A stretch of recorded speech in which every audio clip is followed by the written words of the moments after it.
काफी ज्यादा रूमर्स थे कि सिद्धांत चतुर्वेदी उन्होंने भी इसी के साथ डेब्यू किया था। हाँ। और आपने भी किया था, तो कहीं ना कहीं वो उसी टाइम पे गली बॉय रिलीज हुई थी जो रातों रात हाँ। बदल दिया था उन्होंने। हाँ। और ऐसा कहना है कि आपने भी मतलब कुछ बातें कही थी उनको लेकर। नहीं, मैंने क्या कहा यार? नहीं ऐसे अरे वो मेरा छोटा भाई जैसा है।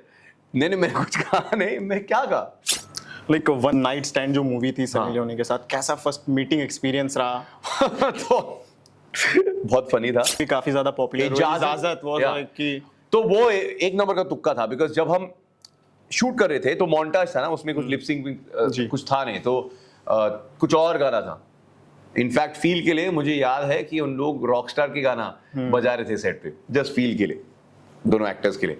और फिर लकली हम टी सीरीज के साथ जुड़े थे और टी सीरीज के बैंक में इजाजत थी, तो हमें मिली। आपका कोई तो पॉडकास्ट देखा, उसमें आपने बोला था कि ये मूवी में नहीं था पार्ट, आफ्टर मूवी रिलीज किया गया ये सॉन्ग इजाजत वाला। नहीं नहीं, मैंने नहीं कोई तो नहीं, मैंने ऐसा कुछ नहीं बोला है। नहीं नहीं, क्या क्या क्या कर रहे थे उसमें? टिकट टू फाइनल वाला आपने अनाउंस किया था ना, हाँ हाँ हाँ हाँ दैट मोमेंट। वो हाँ हाँ हाँ, वो अच्छा था अभी, बट कशिश एविक्शन जब लास्ट टाइम हुआ था कि she chose title, money over title जी। तो उस पर क्या कहना है कि लाइक आई मीन सबके अलग अलग अपने नीड्स होते हैं और चॉइसेस होते हैं। ऐसे नहीं कि हमारे कहने पे वो शो पे आए थे, तो जी। मैंने तो कुछ नहीं कहा है भाई।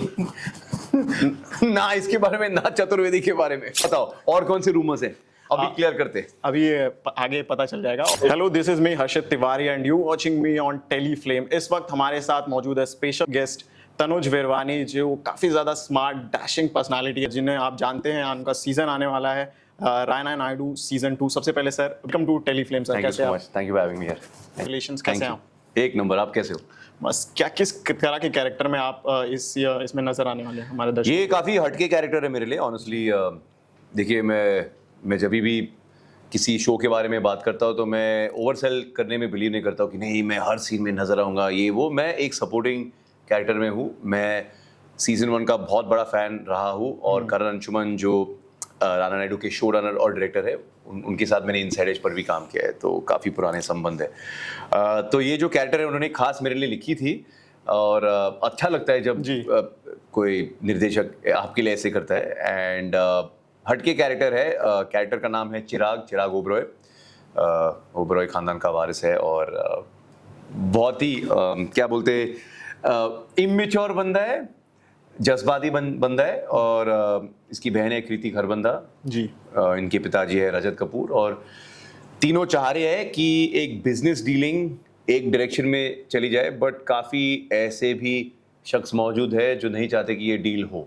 इसलिए राणा को बुलाया जाता है क्योंकि वो एक अल्टीमेट फिक्सर है, और फिर क्या वो बातें सॉर्ट करता है या बिगाड़ देता है।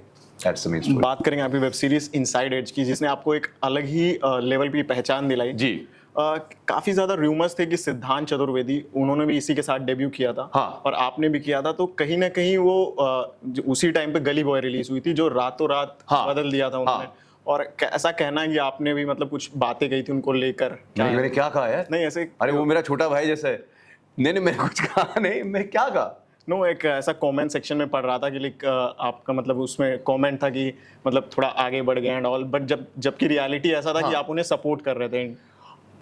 आई डोंट नो कि आपने कौन से कमेंट्स पढ़े, बट नहीं, मैं आपको टाइमलाइन देता हूँ। I think inside edge 2 shoot करने के बाद ही गली बॉय आई थी। जी जी। हाँ, तो ऐसी बात है। नहीं तो वो मेरा छोटा भाई समान है। इनफैक्ट हमारे संबंध बहुत अच्छे हैं। मैं उन्हें भी बहुत पसंद करता हूँ, और मुझे ये भी लगता है कि वो बड़े ही टैलेंटेड बंदे हैं। तो जब इनकी फिल्में अच्छी चलती है या ये बड़े बड़े बैनर्स के साथ काम करते हैं तो खुशी की बात है। इनफैक्ट अभी रिसेंटली भी उन्होंने मुझे बुलाया था युद्रा की स्क्रीनिंग के लिए, और मैं गया भी था, तो मैं बहुत खुश हूँ उनके लिए। मुझे नहीं पता आपने क्या पढ़ा। और मेरे जितने भी कोस्टार्स हैं, आई फील कि इनसाइड एज शो सबके लिए काफ़ी लकी साबित रहा है, चाहे वो ऋचा हो, अंगद हो, विवेक हो, शायनी हो, मैं भी, सिड भी, ऑफ कोर्स अमित सियाल है ना, जितने भी हमारे जितने भी डायरेक्टर्स, गुरमीत सिंह, करण अंशुमन, जितने भी लोग उस प्रोजेक्ट, उस शो तीनों सीजन के साथ जुड़े हैं, तो सबके लिए खुशी हुई यार। बिकॉज आई मीन मेरे अपने लोग हैं, उनके साथ मैंने इतने अच्छे पल बिताए हैं, तो अगर वो सक्सेसफुल रहे हैं तो लाइक वन नाइट स्टैंड जो मूवी थी सनी लियोनी के साथ, कैसा फर्स्ट मीटिंग एक्सपीरियंस रहा? तो बहुत फनी था। मैं गाड़ी कहीं चला रहा था, मुझे अपने एजेंट से कॉल आया कि एक ऑडिशन देना है बट आपको 45 मिनट्स के अंदर पहुंचना है। बोला कि ठीक है, अच्छा किसके साथ है? बोली सनी के साथ है, मैं सीन्स भेज देती हूँ, पढ़ के प्लीज़ रट के अच्छी तरह क्रैक कर दे बिकॉज डायरेक्टर इस ऑडिशन पे मौजूद रहने वाले। तो मैं गया, मैं सीन्स पढ़े, मैं बोला यार सनी देओल के साथ मैं बार पे क्यों हूँ, पिक्चर का नाम वन नाइट स्टैंड क्यों है और मैं उनके साथ फ्लर्ट क्यों कर रहा हूँ? तो मैं बहुत इनोसेंटली डायरेक्टर से पूछा कि यार सनी देओल के साथ 2.5 किलो ढाई किलो का हाथ, अभी 2.5 किलो का ड्रिंक, अभी चल क्या रहा है यहाँ पे? तो अरे बोंधू, ये सनी देओल ने सनी लियोनी के साथ पिक्चर है। तो ऐसे ही नोट पे हमारी मुलाकात हुई थी और उसके बाद जब हम मिले थे तो एक्चुअली हम लोग एक दूसरे के साथ थोड़े रिजर्व थे शुरुआत में, क्योंकि पिक्चर की कहानी ऐसी थी जी कि हमारा जो एक वो अफेयर हो जाता है उसके बाद मैं उन्हें बहुत परेशान करता हूँ, स्टॉक करता हूँ, तंग करता हूँ। तो हम दोनों को यही लगा और डायरेक्टर को भी यही लगा कि अगर हम रियल लाइफ में हमारे संबंध अच्छे रहेंगे ना तो फिर वो एक्यूरेटली हम लोग पोर्ट्रे नहीं कर पाएंगे ऑन स्क्रीन पर। तो हमारी दोस्ती इतनी हुई नहीं, फिर प्रमोशंस के टाइम पे हमारी थोड़ी बहुत दोस्ती हुई, बट प्रॉपर दोस्ती अभी हुई है इतने सालों बाद जब हमने स्प्लिट्सविला पे एक साथ काम। गाने भी काफी ज्यादा पॉपुलर हुए, इजाजत वो कि तो वो एक नंबर का तुक्का था बिकॉज जब हम शूट कर रहे थे तो मोन्टाज था ना, उसमें कुछ लिपसिंग कुछ था नहीं, तो कुछ और गाना था। इनफैक्ट फील के लिए मुझे याद है कि उन लोग रॉकस्टार के गाना बजा रहे थे सेट पे, जस्ट फील के लिए, दोनों एक्टर्स के लिए। और फिर लकली हम टी सीरीज के साथ जुड़े थे और टी सीरीज के बैंक में इजाजत थी तो हमें मिली। आपका कोई तो पॉडकास्ट देखा, उसमें आपने बोला था कि ये मूवी में नहीं था पार्ट, आफ्टर मूवी रिलीज किया गया ये सॉन्ग इजाजत वाला।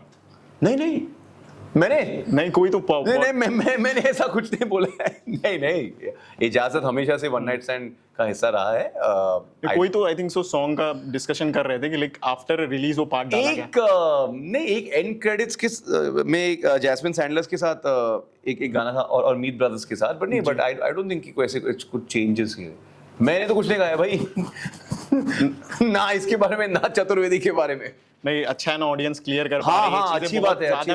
हाँ रूमर्स तो अभी भाई आपको लेकर अगर हर रूमर के लिए आप मुझे पैसे दोगे ना तो मैं अब तक तो मैं अंबानी बन जाता। काफी ज्यादा मतलब रूमर्स फैले हुए हैं देखा जाए। और बताओ और कौन से रूमर्स हैं अभी क्लियर करते? अभी आगे पता चल जाएगा। और सनी लियोनी के साथ आपकी बॉन्ड भी काफी ज्यादा बेटर हो गई। जी स्प्लिट्सविला सीजन 15 किया साथ में, तो कैसा लगा एज अ होस्ट जब आपके सामने आया? मैं ऑनेस्टली बड़ा नर्वस था क्योंकि मैंने अब तक अपनी जिंदगी में होस्टिंग चाहे स्कूल में कॉलेज में कभी होस्टिंग नहीं करी है जी। पर उन्होंने मुझे बहुत कॉन्फिडेंस दिया, दिलासा दिया और ऑफ कोर्स क्योंकि मैं उन्हें पहले से जानता हूँ तो वो एक थोड़ी अच्छी वो घर वाली फीलिंग थी। और एक बार मैं समझ गया कि फॉर्मेट क्या है और मुझसे क्या एक्सपेक्टेशंस है, यू नो, बिकॉज जब आप एक्टिंग करते हो तो रीटेक्स होते हैं, डायलॉग्स होते हैं। यहाँ पे ना तो डायलॉग है, वो इन ईयर में थोड़ी बहुत चीज़ें बोलते हैं बट आपको अपने खुद के शब्द में बोलना पड़ता है। और रीटेक्स तो नहीं है बिकॉज ये रियलिटी टेलीविजन है ना, एवरीथिंग रियल टाइम में चल रहा है आमने सामने। तो एक बार आप वो समझ जाते हो, आपको उसका हुक मिल जाता है तो फिर लाइक कौन कंटेस्टेंट थे जिनके साथ आपको लाइक न्यूट्रल रहना थोड़ा परेशानी आ रही थी वहाँ पर? नहीं कैसे कोई नहीं, सब अच्छे ही थे। वो क्या है ना कि माहौल ही ऐसा है और शो का जो फॉर्मेट है लास्ट सीजन नेक्सस के साथ ये सब, तो ऑफ कोर्स यार यू नो थोड़ी अनबन कंटेस्टेंट्स के बीच में हुआ करते थे। बट नहीं यार मैं ऑनेस्टली सबको किसी का कुछ प्रॉब्लम नहीं था, ऐसे नहीं कि मुझे अपने आप को थोड़ा काम डाउन करके यू नो होस्ट करना पड़ा। सब अच्छे थे। इनफैक्ट कई सारे कंटेस्टेंट्स हैं जिनके साथ मैं अभी भी टच में हूँ। कपल जोड़ी थी आकृति और जसवंत की, जो लाइक लगता था कि बाहर भी इनकी जोड़ी टिकेगी।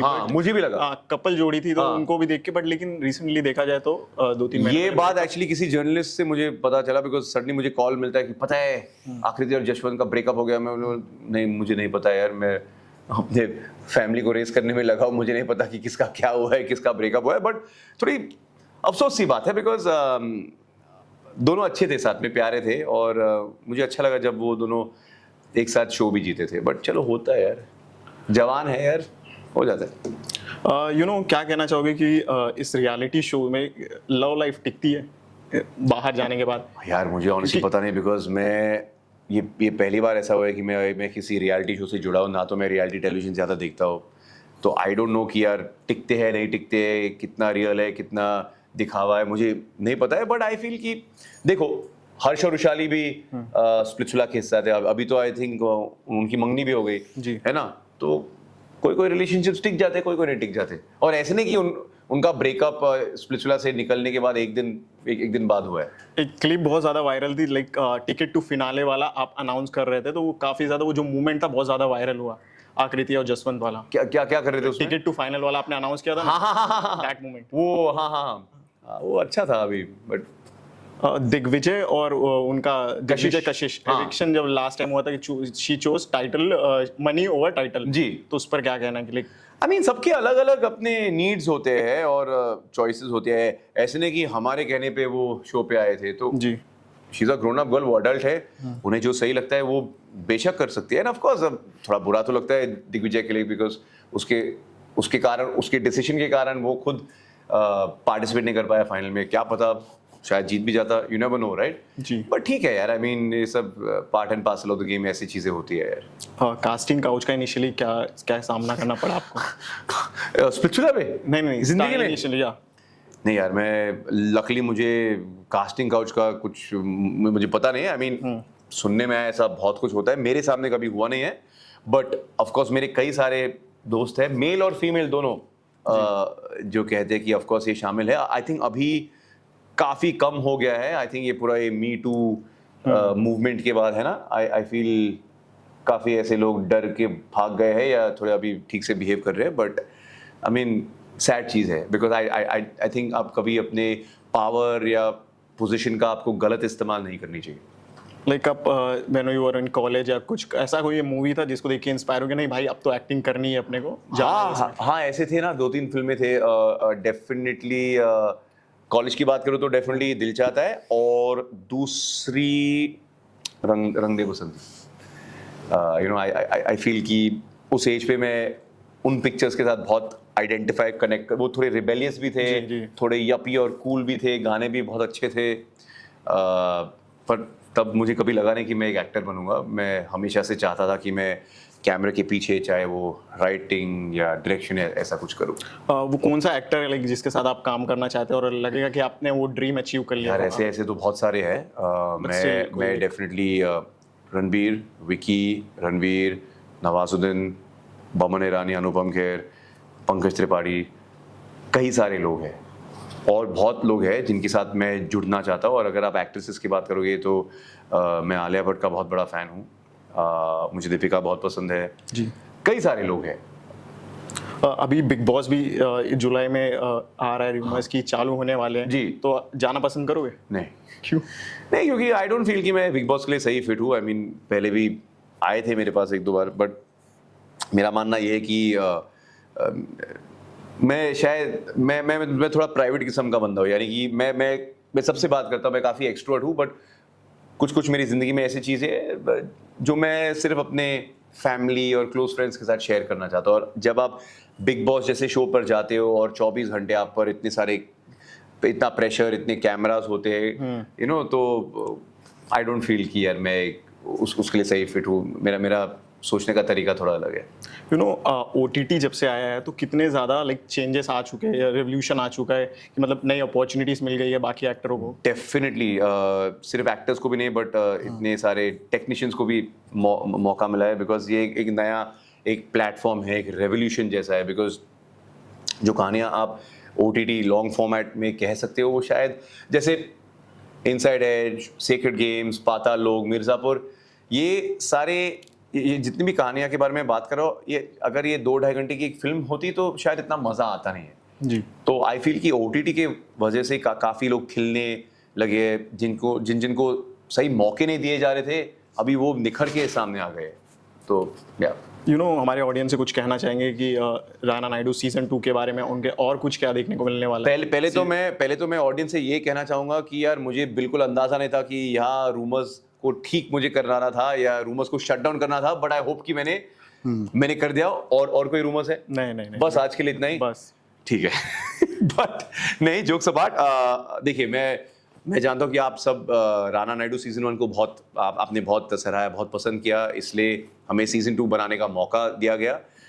तो होपफुली आपको ये नया सीजन भी बहुत पसंद आएगा। जो कुछ भी एलिमेंट्स थे, जितने भी रंगीन कैरेक्टर थे, ट्विस्ट और टर्न से सीजन 1 में, वो सीजन 2 में भी शामिल है। बड़ा है, स्टारकास्ट भी बढ़ चुका है, स्केल और स्कोप और एम्बिशन भी बढ़ चुका है। तो देखना जरूर नेटफ्लिक्स पे एक्सक्लूसिवली 13 जून से। Thank you so much. Thank you, sir. जी फॉर जॉइनिंग अस ऑन मजा आ गया। फ्लेम। मजा आया आपके साथ बातें करके। Likewise. आशा है दोबारा भी मिलेंगे ऑफ कोर्स मिलेंगे नए प्रोजेक्ट के साथ। Absolutely done. हेलो दोस्तों, मैं हूं तानुज विरवानी और आप मुझे देख रहे हो और सुन रहे हो एक्सक्लूसिवली ऑन टेलीफ्लेम।